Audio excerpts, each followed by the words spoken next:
Gracias por estar conmigo en esta clase de consejería espiritual.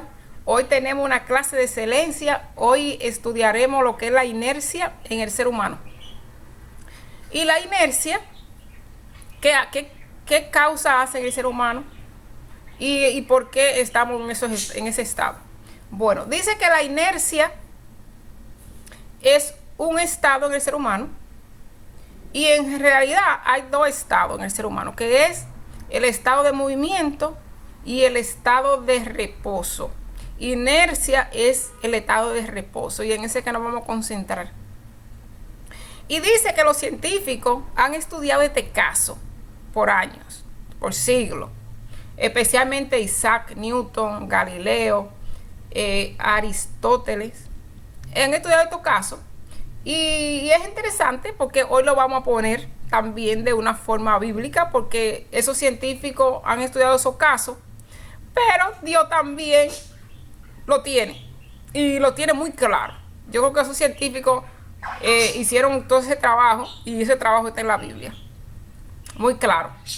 Y dice que la inercia o el estado de reposo es un estado donde la persona no puede modificarse por sí sola. Y lo más sorprendente de esto es que esa tendencia de inercia, estado de reposo o de no movimiento, es un estado normal en el ser humano. Y por eso es que nosotros tenemos la tendencia que cuando nos pasa algo, tenemos la tendencia a quedarnos con lo que nos pasa. Y Aristóteles dijo en uno de esos estudios de él que la inercia o el estado de reposo no es permanente en el ser humano, que en algún momento algo le pasará, que esa persona va a ser impactada y se va a mover. Y lo que me llamó la atención de esto es que en Génesis 4 de 0 al 7, o lo pueden leer hasta el día, en Génesis 4 de 0 al 7, en la versión internacional NBI en 1999, aquí le está Dios hablándole a Caín, que Caín se enojó con su hermano y andaba cabizbajo. Entonces Dios le dijo a Caín que no hiciera lo malo, porque lo malo lo iba a perseguir, y que si hace lo bueno, el bien lo iba a perseguir. Y si seguía con ese pensamiento malo en la cabeza, ese pensamiento lo iba a hacer caer.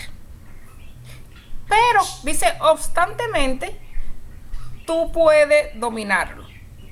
Y yo dije, ahí fue que Aristóteles, yo digo que se copió de Dios, porque dice que el estado de inercia no es permanente en el ser humano, y Dios lo está diciendo que si una persona se quedó atrapado con un pensamiento, si se quedó atrapado con algo en su vida, Dios le dice, ya yo puse en el ser humano el dominio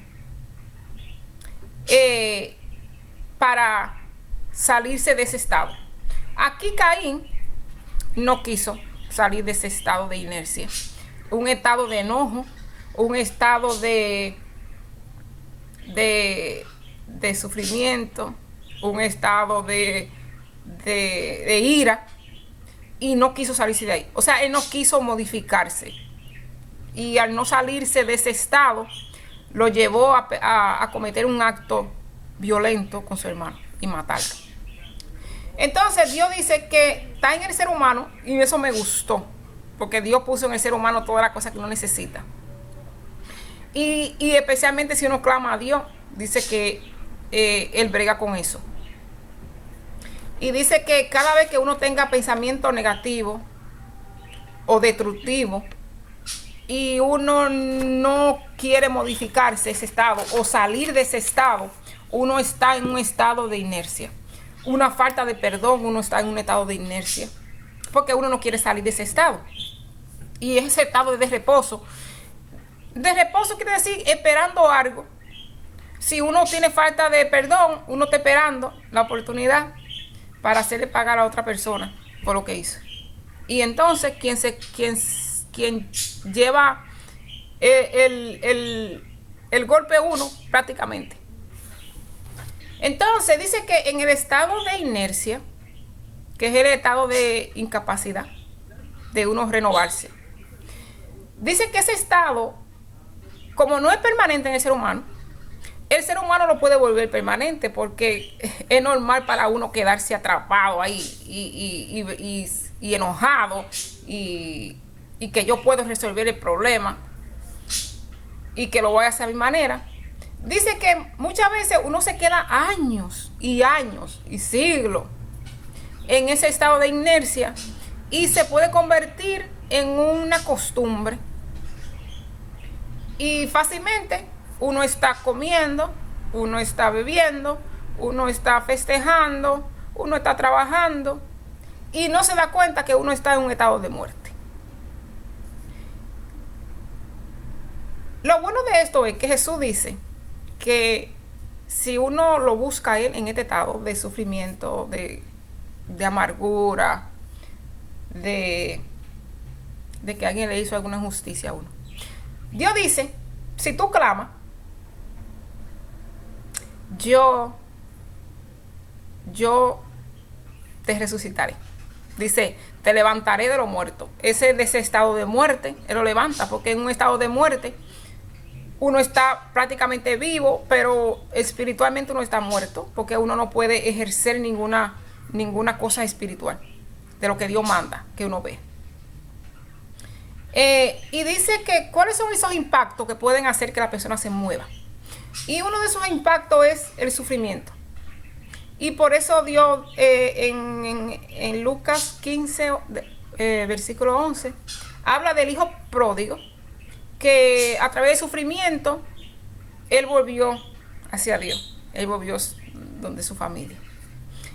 Otro estado que nos hace, que nos impacta para volver a revivir, es un asunto de muerte, como la mujer que fue sorprendida en adulterio, ese impacto de muerte, que tuvo ese encuentro con Jesús. Jesús le dijo que no lo volviera a hacer.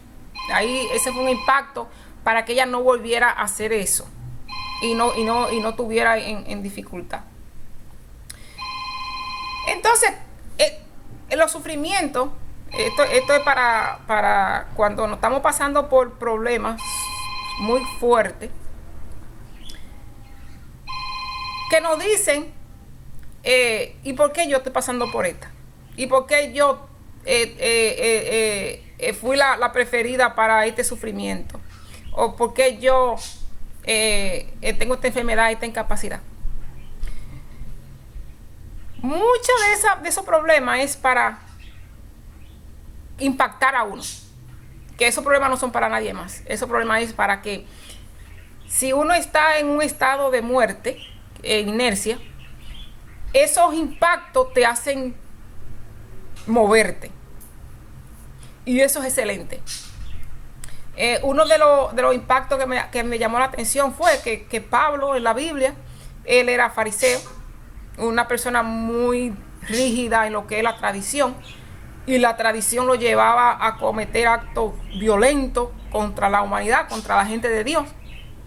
Y él tuvo un impacto que quedó hasta ciego, que quedó tirado en el piso.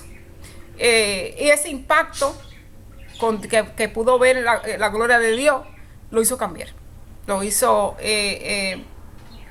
no llevarse por costumbre, sino llevarse por lo que Dios manda. Porque Dios hace que las personas se muevan a un estado donde para el ser humano es difícil cruzar.